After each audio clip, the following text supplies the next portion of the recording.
Estou nervoso, gente, perdão. 1 João, capítulo 2,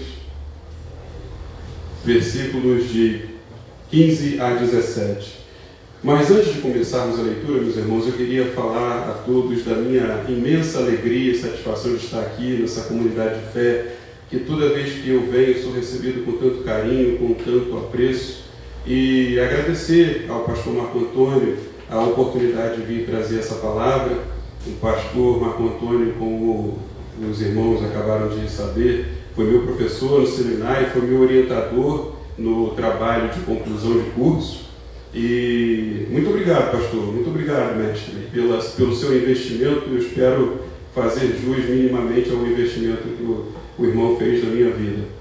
Meus queridos, abraçando o pastor Marco Antônio, cumprimento a todos os irmãos, dizendo da minha grande alegria de estar aqui na casa do Senhor. Amém? Eu vou ler 1 João capítulo 2, de 15 a 17, aqui na nova versão internacional, que eu acho que é um texto bastante mais direto para tratar do assunto. Diz assim a palavra do Senhor: não amem o mundo, nem o que há nele. Se alguém ama o mundo, o amor do Pai não está nele. Pois tudo que há no mundo, a cobiça da carne, a cobiça dos olhos e a ostentação de bens, não provém do Pai, mas do mundo. O mundo e a sua cobiça passam, mas aquele que faz a vontade de Deus permanece para sempre. Amém? Infelizmente a minha esposa não pôde estar aqui porque se sentiu mal, mas mandou a filhota ali, sua representante. O meu sogro, o pai dela, falecido, seu Januário, era cidadão português. E ele viveu em Portugal somente até os 9 anos de idade. Todo o restante da sua vida ele passou aqui no Brasil. Aqui ele estudou, aqui ele se tornou profissional, aqui ele começou a trabalhar, ele constituiu família, teve suas filhas, teve seus netos, mas curiosamente, durante todo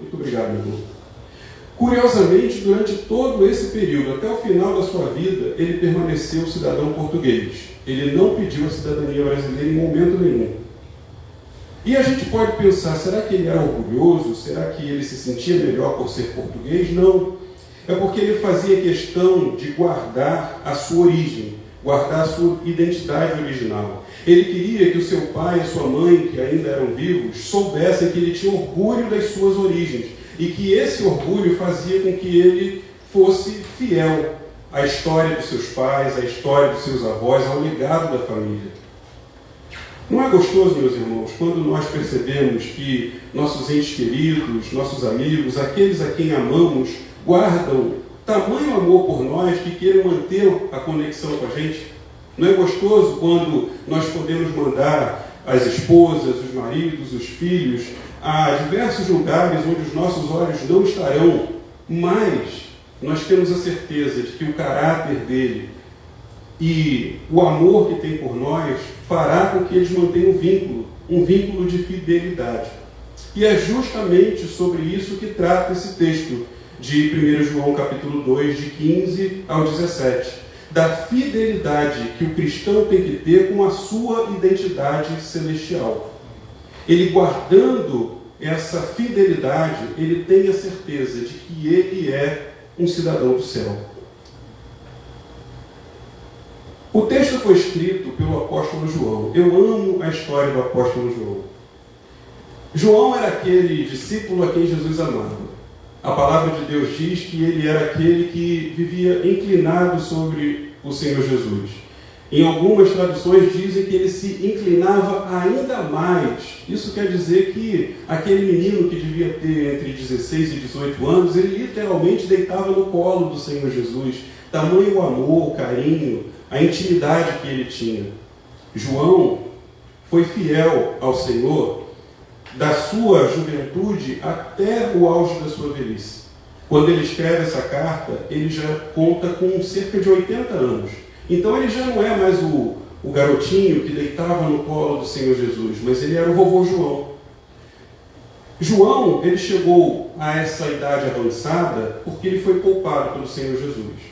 O Senhor tinha para ele uma missão que contemplava que ele vivesse bastantes anos, mais do que os demais dos seus apóstolos, que foram todos eles mortos, assassinados por amor ao Evangelho de Cristo. E aí a gente pode pensar assim, não, a vida de João foi mais fácil, porque se os outros foram assassinados por causa da pregação do Evangelho, então a vida de João, já que chegou à idade avançada, foi mais fácil. Será, meus irmãos? Isso quer dizer que João, desde os seus 16 até os seus 80 e tal, ele passou por todas as perseguições do Império Romano. Todos os imperadores mais cruéis e sanguinários que perseguiram o povo de Deus, viveram, trabalharam, perseguiram no tempo de vida de João. Então João sofreu todas essas perseguições. Deve ter sido terrível a vida de João. E aí, o que acontece? Quando ele tem essa idade avançada que ele escreve a carta, ele está preso na ilha de Patmos. O que era isso? Era uma colônia penal. Era um presídio onde as pessoas eram levadas para fazer trabalhos forçados, cortando pedras que se transformariam em blocos e seriam levados da Grécia para Roma para construir prédios. E estava lá o vovô João quebrando pedra, se sacrificando. Por que ele foi para lá? Por amor, por fidelidade ao Filho de Deus, o nosso Senhor Jesus Cristo. Mas ele não reclamava da vida, não. Enquanto ele estava lá quebrando pedra, fazendo trabalhos forçados, ele se lembrou de que os filhos e filhas de Deus, ao longo de todos os séculos, dentre os quais estamos nós, estaríamos passando por algum tipo de dificuldade, por algum tipo de tentação de abandonar a fé. E aí o que ele faz? Vou escrever uma carta, um tom pastoral para os meus irmãos, para encorajá-los, para dar fé, para poder fazer com que eles creiam que Deus está com eles em todo momento. Então, ele envia essa carta. E essa carta, a quem ele chama de filhinhos, de uma maneira bem amorosa, ele faz algumas duras repreensões, mas não porque ele seja malvado ou porque tenha se tornado um velho rabugento, não, porque ele sabe que a nossa condição caída de pecado nos leva a ter uma tendência a nos afastar daquilo que é santo e nos aproximar daquilo que satisfaz a nossa carne, que satisfaz a nossa humanidade caída. Então ele lembra aos seus filhinhos amados, filhinhos, não amem o mundo, não amem a cultura do mundo, não amem aquilo que o mundo acha belo, acha bom, acha bonito. Amem, sejam fiéis à sua cidadania celestial. E aí o apóstolo fala de dois amores, o amor ao mundo e o amor a Deus. Da mesma forma com que o Senhor Jesus falava dos dois senhores, ou a gente serve ao dinheiro, às riquezas, ou nós servimos a Deus. A preocupação é a mesma, que nós não nos desviemos da fé cristã.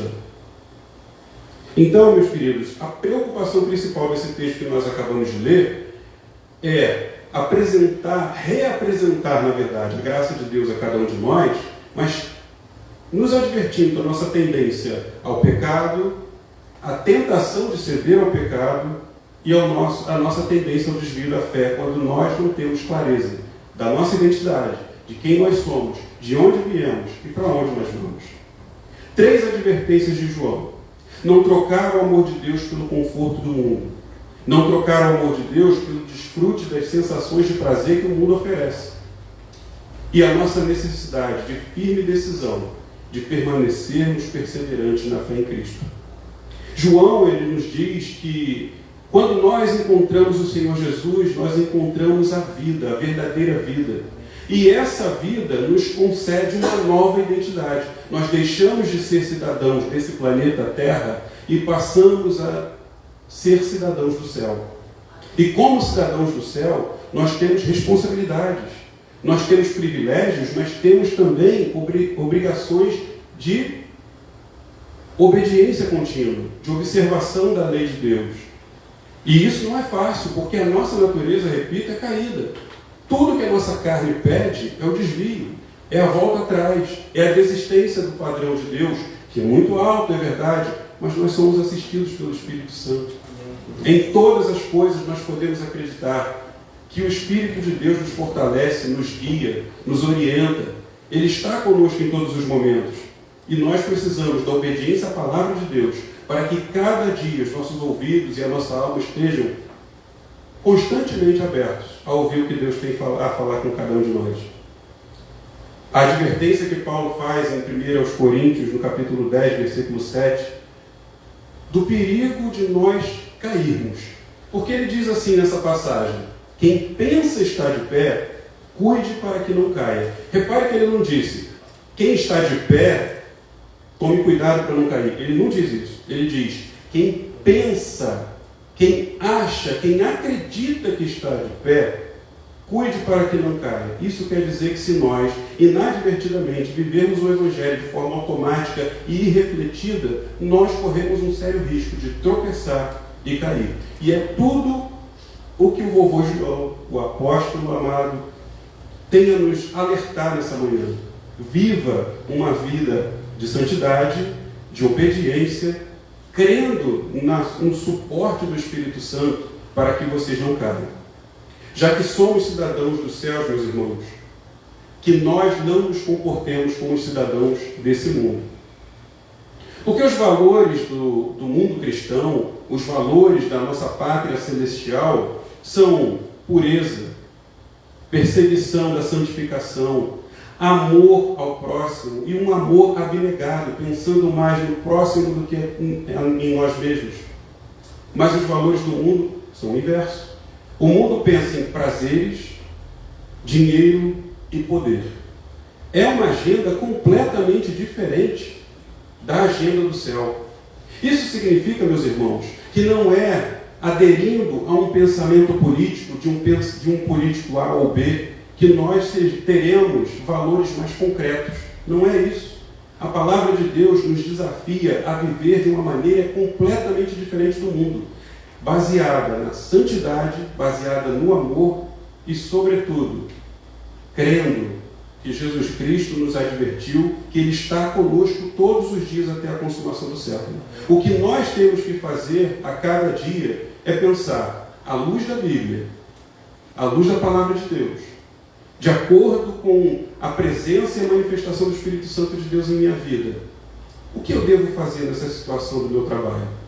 Com relação a esse conflito no meu relacionamento, com relação a isso que está acontecendo dentro da minha casa. A palavra de Deus, pelo Espírito de Deus, nos orienta a que sejamos fiéis à nossa verdadeira identidade. Deixa eu ilustrar de uma seguinte forma. Imagina que o presidente do nosso país escolhe um determinado homem para ser nosso embaixador nos Estados Unidos. Na chancelaria é o cargo mais importante, é o cargo de maior prestígio, embaixador do Brasil nos Estados Unidos. Agora imagine a situação. O embaixador, quando chega lá, em vez de se preocupar em representar o seu país, os interesses do seu país e o bem-estar dos cidadãos do seu povo brasileiro nos Estados Unidos, aqueles que estão lá trabalhando, estudando ou de férias, ele abre uma empresa e começa a se preocupar em ganhar dinheiro, em ficar famoso, em ter sucesso, em ser bem-sucedido como empresário, deixando de lado as suas obrigações de embaixador do Brasil. Como nós chamaríamos esse homem? Nós o chamaríamos de traidor. Por quê? Porque ele tem uma missão de representar o seu país e os seus concidadãos, mas na verdade ele está sendo um traidor porque ele, pensando em si mesmo, ele está pensando em dinheiro, poder e prazeres, os valores do mundo. Irmãos, o remédio para isso é nos lembrarmos de que nós temos um Senhor. Nós temos que lembrar para quem nós trabalhamos, qual é a nossa identidade e a quem nós devemos representar nessa terra. Já que nós somos cidadãos do céu, nós não devemos buscar satisfação nos prazeres desse mundo, irmãos. Esquece essa fantasia de que você será muito feliz tendo uma família perfeita, o sucesso profissional dos seus sonhos, a casa, o carro, o prestígio. Você pode até trabalhar e legitimamente oferir todas essas bênçãos. Porém, não é isso que vai garantir a felicidade do seu coração. Os países nórdicos, lá da Europa, os mais ricos do mundo, são os campeões em suicídio. Por quê? Porque eles investiram toda a sua vida, toda a sua energia em possuir bens, riquezas, prazeres, e no final eles descobriram a mesma coisa que Salomão. Salomão, em 1 Reis, capítulo 10, versículo 11, ele diz: eu não neguei nada do que o meu coração quis. Tudo que os meus olhos viram, eu não me neguei. E no final, ele constatou a terrível realidade. Não valeu a pena. Foi correr atrás do vento. Foi perda de tempo. Ele se arrependeu de ter colocado tanta energia, tanto tempo, tanta vontade em criar um império, porque no final das contas foi como correr atrás do vento. Meus irmãos, nesse ponto, o apóstolo João ele enfatiza ainda mais a necessidade que nós temos de sermos fiéis à nossa cidadania celestial. Porque ele deixa claro 3 condições que esse mundo faz questão de preservar, mas que nós temos o perigo de cedermos e acabarmos seduzidos e aderindo também a esse plano. Ele fala da cobiça da carne, ele fala da cobiça dos olhos e da ostentação de bens. Parece que ele estava relatando o século XXI, não é verdade? Ele está falando aqui da cobiça da carne porque ele percebe que as pessoas são movidas por sensações de prazer. No caminho de casa para cá agora, eu e minha filha passamos por uma rua onde um bar provavelmente estava aberto desde a madrugada e continuava aberto agora. E as pessoas comendo, se embriagando e sabe-se lá mais o que elas vão fazer, ou já fizeram nessa data. Por quê? Porque elas estão perseguindo desesperadamente satisfazer o seu coração com prazeres corporais. No final eles vão descobrir a mesma coisa que Salomão, de correr atrás do vento. João também fala da cobiça dos olhos. Sabe, quando a gente nunca está satisfeito com nada, a gente sempre está descontente. Tem um carro e quer um outro melhor, tem uma casa e quer outro melhor, mora no bairro e quer mudar para um mais elegante, e a gente tem um emprego, e tudo bem a gente evoluir, a gente querer crescer, mas a questão é, a gente não consegue desfrutar daquilo que Deus já nos deu para o hoje, para o agora. Por quê? Porque a cobiça dos olhos, que é o valor do mundo, acaba nos contaminando, e a gente, descontente, começa a ter atitudes ambiciosas, gananciosas, e aí a gente acaba esquecendo a casa de Deus, esquecendo a palavra de Deus, esquecendo os valores do reino de Deus para viver os valores desse mundo. E aí nós nos deparamos com ostentação de bens. Já reparou que não faz muito, não é de pouco tempo não, já é de pelo menos uns 30 anos para cá. Os ricaços, os milionários, eles não têm mais tanto prazer em ter mansões, uma casa gigantesca do tamanho de um shopping center. Eles precisam publicar isso em revistas. Eles precisam publicar isso nas redes sociais. Eles precisam que haja programas de televisão para mostrar o tamanho da sala, a quantidade de carros, a quantidade de quartos que nem serão usados. Porque essas pessoas, elas não querem dividir o que elas têm com seus parentes, amigos. Praticamente ninguém vai lá, mas ela sente a necessidade de possuir uma casa gigantesca, cheia de quartos que nunca serão habitados, para postar nas redes sociais e dizer: eu sou bem sucedido. Isso é o que João está alertando para nós, dizendo: é ostentação de bens, é arrogância, isso não leva a lugar nenhum. E a gente pensa: não, mas isso é uma questão do mundo. Nós somos crentes em Cristo Jesus, a gente não tem nada a ver com isso. Será, meus irmãos? E a famosa teologia da prosperidade?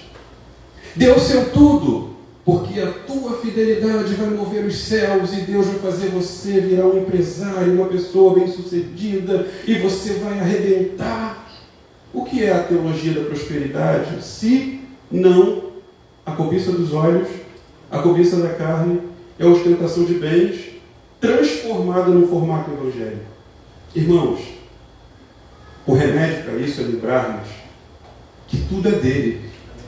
Porque dele, por ele, para ele são todas as coisas, inclusive aquilo que nós individualmente tivermos, inclusive aquilo que nós dispomos no nosso dia a dia, e principalmente as nossas próprias vidas, os nossos corpos, que devem ser usados não para oferir prazer para nós mesmos, mas para a glória de Deus.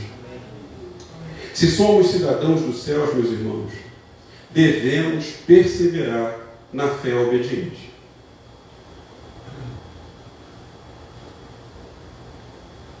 Nós temos que, para nós sermos fiéis à nossa cidadania, temos que lembrar que no nosso coração humano tem um conflito muito grande. O conflito é o anseio que nós temos pela eternidade, por aquilo que Deus tem a nos oferecer. E o nosso espírito exulta em Jesus Cristo, dizendo: Maranata, ora vem, Senhor Jesus. Mas no nosso mesmo coração, na nossa carne, existe um anseio por prazer, por dinheiro, por poder, por fama, por ser adorado. Vejam essas celebridades. Eles se apresentam em público e fazem verdadeiros espetáculos, buscando o quê? O aplauso das pessoas, dizendo: uau, você é sublime, você é maravilhosa, você é uma diva. O objetivo dessas pessoas é fazer com que elas sejam adoradas no lugar de Deus, embora talvez elas não percebam. João nos lembra que a nossa natureza caída nos coloca no mesmo risco dessas pessoas. Muitas vezes nós temos uma oferta a dar, uma bênção a conceder, mas o nosso coração de repente olha e fala: não, eu posso tirar uma gloriazinha dessa aí para mim. Eu posso mostrar o quanto eu sou bom, eu posso mostrar o quanto eu sou caridoso, eu posso mostrar o quanto eu sou espiritual e desapegado. E aí a gente começa a tocar trombetas, como o Senhor Jesus disse que os fariseus faziam, dizendo: olha, eu sou o crente padrão, olhem para mim e adorem a imagem do Deus vivo. E nós com isso estamos roubando a glória do nosso Senhor Jesus. Não se deixe enganar, meus irmãos. Como João diz, a glória do mundo passa. E as nossas glórias pequenininhas, individuais, elas vão passar também. Nós devemos trabalhar, nos esforçar, crescer, nos desenvolver como pessoas, como profissionais, como cristãos. Mas nós não devemos tomar para nós uma glória que não é nossa. Nós não devemos tomar o senhorio do mundo ao nosso redor como se isso fizesse de nós o centro do universo, porque não somos. O centro do universo sempre foi, é e continuará sendo a pessoa bendita e amada do nosso Senhor Jesus. Amém? Amém. Meus irmãos, nós temos que lembrar sempre que o objetivo da nossa vida não é oferir prazer nessa vida, no aqui e agora.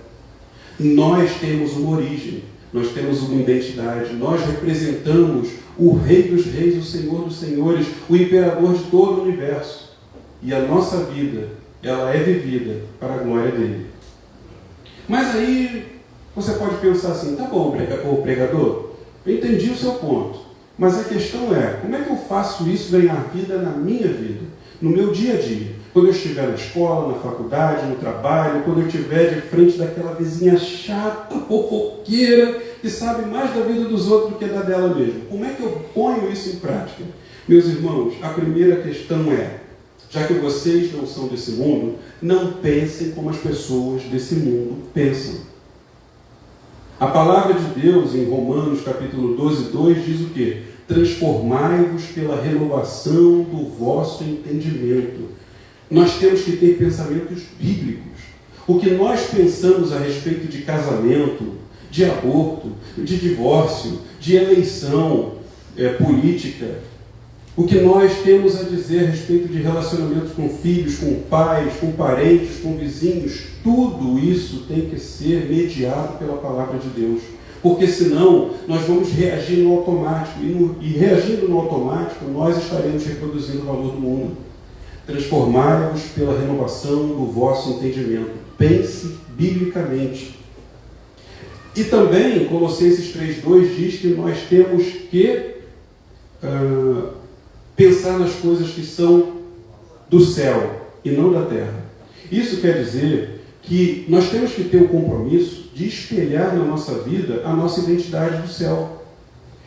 Quando nós nos deparamos com determinada situação, nós temos que pensar da seguinte maneira: à luz da palavra de Deus, de acordo com o que eu aprendi de Cristo, como eu devo reagir a essa situação? Semana passada, infelizmente, eu bati na moto de um rapaz.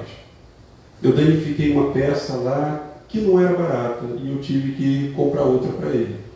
Mas o rapaz veio falar comigo numa revolta gigantesca e brigava comigo e gritava alto. E eu tive que baixar a cabeça e dizer: amém, você está certo, meu irmão, você está certo. Porque você é isso, você é aquilo, você é aquilo. Não, você está certo, meu irmão, desculpa, eu estou errado. Não, olha só, não tem motivo para essa discussão. Me dá aí o seu WhatsApp que eu vou entrar em contato com você, eu vou te fazer um Pix, a gente vai pagar isso, eu vou acabar com prejuízo. Não, porque se você sair daqui, você não vai me pagar, que não sei o que. Meu irmão, calma, eu vou te pagar. Eu estava no carro com a minha esposa, com a minha filha e com a minha netinha. Aquele rapaz, no tom que ele falou, e as palavras que ele usou, me humilharam profundamente. Mas primeiro, eu estava errado. E segundo, eu sou um embaixador do reino de Cristo. Eu não posso reagir como o mundo reage. Eu tenho que reagir com pensamentos bíblicos, com passagens bíblicas na mente, no coração, com atitudes que o Senhor Jesus possa olhar para mim e dizer: servo bom e fiel, foste fiel no pouco, sobre muito te colocarei. Meus irmãos, já que vocês são cidadãos do céu e não da terra, não procurem se satisfazer com os prazeres desse mundo. Como eu falei aqui, muita gente tem a fantasia de uma família perfeita. Sabe? Aquela menina que vai se casar e ela pensa que ao acordar de manhã ela vai tirar o lençol e ela vai flutuar na cama. E que o marido vem andando sobre os ares com uma bandeja na mão servindo café. E que os filhos, quando se tornarem adolescentes, os filhos adolescentes serão modelos para os príncipes da Inglaterra, de tão educados e observadores das doutrinas, das regras, e que jamais se desviarão, nunca vão falar com gente que dá mau testemunho, não vão colar aqueles alunos bagunceiros na escola. Não, meus filhos serão anjos em carne. Meus queridos, se você investir a sua vida nisso, você vai se frustrar. Por quê? Porque a vida é dura, a vida é curta, a vida é incerta. Incerta como o acidente que eu provoquei na moto do rapaz. Imagina, a gente já vive uma vida atribulada. A gente às vezes deixa de pagar uma conta para pagar outra.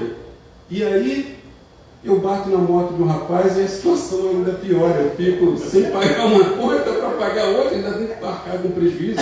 E surgiu do nada. Mas imagina se toda vez que eu passasse por um infortúnio desse, eu me desesperasse, blasfemasse, reclamasse com Deus e dissesse: eu rejeito essa cidadania porque eu só tomo prejuízo com ela. Meus irmãos, o que nos aguarda na eternidade é muito mais precioso, é muito mais prazeroso do que qualquer coisa que nós possamos usufruir nessa terra. Meus irmãos, nós temos que viver para a glória de Deus. Temos que viver como se embaixadores de Cristo fôssemos, porque somos, para que no nosso dia a dia as pessoas possam olhar para as nossas vidas e ver que as nossas vidas são uma pregação do Evangelho. Darem graças a Deus por terem contato com a nossa vida. Para terminar, meus irmãos, já que vocês não pertencem a esse mundo, perseverem na fé em Cristo. Vocês terão muitíssimos motivos para desistir, para voltar atrás, para fraquejar, para duvidar, para colocar em questão qualquer coisa que Deus ordenou na sua vida. Vocês terão certamente desafios terríveis que vão fazer com que vocês duvidem da provisão de Deus diária na sua vida. Mas, queridos, perseverem na fé, porque Deus é fiel, e aquele que começou a boa obra há de terminá-la até o dia da volta do Senhor Jesus Cristo. Tenha isso em mente, meus queridos. Não caia na tentação de se agarrar aos prazeres do aqui e agora, como se isso fosse o objetivo da vida humana. Não é. Como se isso fosse, de uma certa forma, o objetivo que a igreja cristã possa abraçar para prosperar. Não é. Na verdade, o que nós precisamos é de paz, é da justiça de Deus, é da assistência do Espírito Santo, é de vivermos dia após dia, nutridos por aquilo que o Senhor nos concede.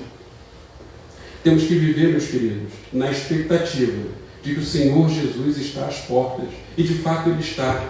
Nós temos que viver na expectativa de que a qualquer momento os céus vão se rasgar e Ele vai descer e nós nos encontraremos com Ele nas alturas. Essa será a maior manifestação de poder e de prazer na sua e na minha vida. Não tenha dúvida de que nenhum prazer que você tenha usufruído nessa vida, seja como o novinho João ou como o vovô João nos seus 80 e tal, nenhum prazer que nós venhamos a desfrutar vai ser maior do que o prazer que nós teremos no encontro nas alturas com o Senhor Jesus. Mas lembre de uma coisa, o cidadão desse mundo, ele prospera, ele usufrui de prazer, ele tem coisas inimagináveis que nós não temos. Mas se nós pularmos a cerca e formos experimentar o mesmo, o Senhor também pula a cerca atrás de nós com uma varinha de goiaba, para nos disciplinar, porque o objetivo dele é garantir que nós cheguemos à reta final, a nossa pátria celestial. Mas aquele que ainda não experimentou o novo nascimento em Cristo Jesus, aquele que ainda não se converteu dos seus pecados, aquele que não tem o Senhor como a razão da sua vida, hoje, ele desfruta de muitos prazeres. Mas haverá um dia em que ele vai pagar essa conta. No dia da volta do Senhor Jesus, nós subiremos aos altos céus para desfrutar eternamente do prazer da presença dele. Mas aquele que não se converter, esse será jogado no lago de fogo e de enxofre, onde haverá choro e ranger de dentes.